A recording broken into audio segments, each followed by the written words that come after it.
Bourbon Barkeep, my name's Curtis, and you have tuned into a House Call Wednesday. House Call Wednesday, something near and dear to my heart. This A and B idea, that's what I watched before I got my own channel and just enjoy them. Sometimes not all pours are enjoyable, but nonetheless, it's educational, sometimes just for me. Let's get these poured up and see what we got in front of us.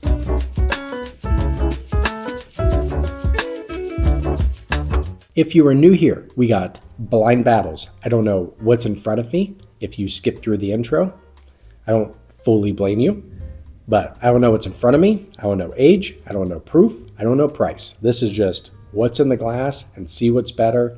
Is it which bottom shelf bottle should you buy? Or is the unicorn overrated? And those are definitely my favorite because I get to put a unicorn in my mouth. That's where I was going with it. And then it just feels weird, but we're jumping in. We got Glass A, got the double B's over here, so it's Glass B. That's what we're doing. On the nose. This is going to be a good episode. This is going to be like a nice, rich oak. Caramel for days, maybe a little maple syrup in there, maybe even molasses, now that I think about it. I'm going to go molasses. I'm going to take back the maple syrup, scratch it off your notes. We're going to go molasses, brown sugar. It smells like a humidor. Just that nice Spanish cedar in there. Oh. Got your vanilla, your nice rich caramel. The molasses is there. Maybe even like a cola. I'm not sponsored by either, but just like the cola syrup. Or maybe even like an allspice. But this nose smells delightful. Let's see if it tastes even better.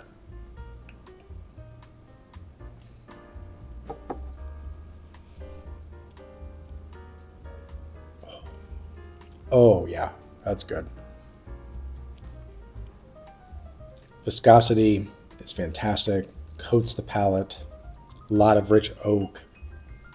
That sweetness is ramped up. Vanilla, I think, yeah, rich caramel, little maple syrup. I'm going to stick with maple syrup that time. You put in pen, maple syrup, great viscosity. It's a brightness to it, almost like a spearmint. Spearmint, maybe like a candied orange peel. A little citrus coming out, but it's a sweet citrus. That's good. I actually kind of think that cigar box, that cedar, that's beautiful. Beautiful cigar box wood. I think that continues. I'm kind of here for it. Never did I think that I would want to drink my humidor, but when you get those beautiful tobacco leaves, some illegal. I don't mean Mary Jane. I mean those ones. Pretty good. Pretty good. Let's get sip 2. See if we dive in a little deeper. Boy, do I enjoy that just front to back. That is delightful. It's smooth. Finish is good, but not overpowering. I would say the spice that kind of hangs on the tongue is more of like a black pepper. But yeah, so not a baking spice kind of coming through, but this nice tobacco and leather and cedar and oak just comes roaring through. Your sweetness is this really nice, rich kind of vanilla, maybe even like that creme brulee coming through, that vanilla custard. The viscosity is fantastic, coats the whole tongue, just slightly drying, but just worlds of oak, just sweet, beautiful oak. Sometimes that oak can go damp earth, a little earthy on me. Maybe, hey, we forgot to pull the barrel in and the hurricane came. And you're like, well, we're just going to make it work. This one, rich oak. When you're like, hey, do you like oaky stuff? And I would hand you that. If you said yes. If you said no, I may hand you Glass B. Speaking of Glass B, let's get her on the nose. See if we got ourselves a battle, or is this a runaway? It's going to be a battle. A lot of oak on this one as well. This one going a little darker too. And not smelling finished. We may have is this a high-aged episode? Vanilla, oak, brown sugar. Oh yeah, nailed that brown sugar. Glass B, going a little fruitier actually. I'm gonna go like a chocolate covered strawberry, chocolate covered cherry. The fruit in there is chocolate covered because I got chocolate, but I like it. Let's get on the palate.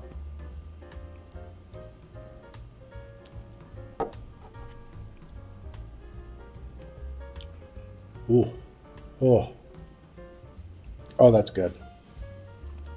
That's nice. Thicker mouthfeel, velvetier mouthfeel, syrupy. That's well done. Like that. Like that a lot. Dark brown sugar, maple syrup. It's drying as well. That oak really ramped up. Vanilla in there. Leather and tobacco. That drying actually kind of comes across kind of salty. Like I feel like there's maybe like a nuttiness behind this as it just kind of hangs around. There's like this overly salted cashew. I mean, peanut's pretty pronounced. I don't think it's coming across like a Booker's or something where you're like, hey, give me that Snickers bar. This one, maybe like a toned down salted nut. It's only fair we give Glass B a sip too as well. Let's get on the palate again. And tell you what, this is going to be a tough one, but that's why we do bang for the buck. So stay tuned for that one as well. I wouldn't say much came out new, to be fair. This is a great pour. I think Class A is a great pour. This is going to be tough. So I'm going to revisit and see if we can land this plane. But this is going to be a rambling episode to where I'm trying to talk myself into someone winning, maybe a tie. I don't know. This one's extremely close. This one, enjoyable to sit here and drink, but absolutely miserable to actually score. Ultimately, giving a quick recap, Glass A, there's a little sharpness when you're kind of bouncing back and forth between A and B. It's not horribly noticeable. I love everything that's in this glass. Getting into these fine leathers, not these Walmart leathers. Like you're going into a place that I would be escorted out of, probably. But these fine leathers, cigar box, tobacco, but there's a great rich sweetness behind what is in Glass A, and I'm here for all of it. Glass B, on the other hand, it is this rich oak. It's when you sit there and say, hey, do you like oaky whiskey? And you're like, yeah. And you're like, okay, here's this one. It's rich oak. It doesn't go into a lot of earth. This goes into these really nice dark fruits and chocolate. So depending on what your view is when it comes to, yeah, they both have this sweetness to it, but more of like this tobacco and leather. This one, a little more tamed down. I feel like the fruitiness kind of brings it in, if you will. Ultimately, these are hitting a lot of specs on the tasting spectrum, if you will. Both complex pours, great finishes, viscosity is great. This is going to be absolutely neck and neck. I have no feel outside of, I hope that these are high aged for the amount of beautiful oak that actually comes through on these. So that brings us into our census categories. They flap up.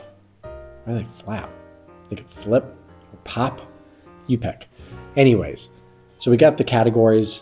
That helps just kind of put us into buckets. When you're experiencing it, are you sitting there saying, you know what, that's pleasurable? Or are you throwing your head back and you're saying, boy, that's fantastic? Feel like self-explanatory at this point. So now, Glass A, pure senses. Since I don't know anything else, this is great. I'm trying to kind of rein myself in a little bit. How close is it to fantastic? That's kind of my wrestle at this point, but it's pretty darn close at this point. I'm going to put it smack in the middle of great and fantastic and say 83. I feel like 85 brings it into the fantastic category. There are some edges to it to where you're like, brings it down. That's what we do. We critique. Now glass B. It didn't have as many sharp edges. It's really darn good. I enjoyed kind of that fruity aspect and still kind of maintaining this rich oak and some tobacco in there. This one tasted a little less woody, and I felt like they had kind of the same amount of oak, but there was a little less cedar. There was a little less cigar box, if you will, on this one.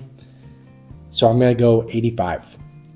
It just had a little bit more going on, but we'll see what the prices are. I got my Google Forms next to me. That just gives me a little, hey, this glass is this price, this glass is this price, and we'll find out. All right, Battle 12, Glass A, $70. Yeah, good for you. Glass B, $170. No. Okay, well, that's why we do it. Was Glass B better? If you like oak, yeah, it was. $100 better? No. There's just no way. All right, bang for the buck. We don't really have categories. This is feeling. This is end of the episode.